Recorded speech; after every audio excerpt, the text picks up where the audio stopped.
Do you dwell on the negative and completely reject the positive? If you do, you might want to stick around because I have some stuff to share that is in the self-esteem workbook. So let's first talk about dwelling on the negative. Dwelling on the negative can be really easy when you're struggling with either a job loss, the relationship isn't going well, you have significant amounts of health problems and you can't seem to find the answers. There's a lot of things that can support us in just dwelling on the negative and completely rejecting anything positive.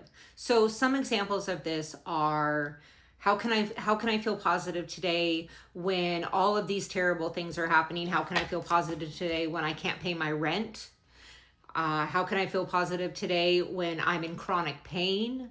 These are the things that lead to really narrowing the focus and not looking at the whole picture of things, right? Are you dealing with pain, chronic pain today, but you actually have a roof over your head and food in your fridge?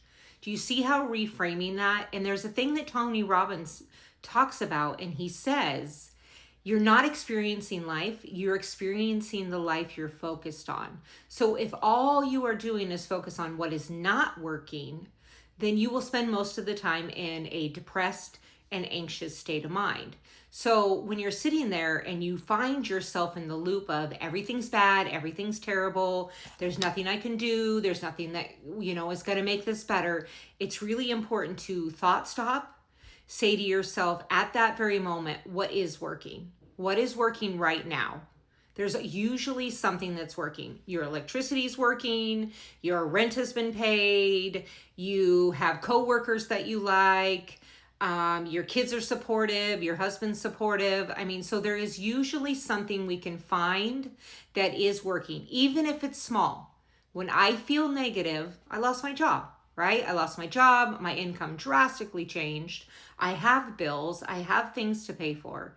But the last thing that I knew that I should do was sit around and focus on how I lost my job and how this is so terrible and what was I going to do about it.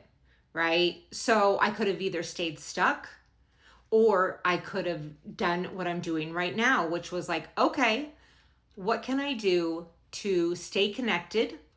Because remember, the opposite of addiction is not sobriety. The opposite of addiction is connection. So if I'm working a recovery program and I'm trying to keep my sobriety, in the middle of all this, the last thing that I knew that I needed to do was focus on the negative. I knew that if that happened, I would be in big trouble. I would be in big trouble within less than 30 days. So I will make another video for rejecting the positive, but I want you to pay attention on, are you dwelling on the negative?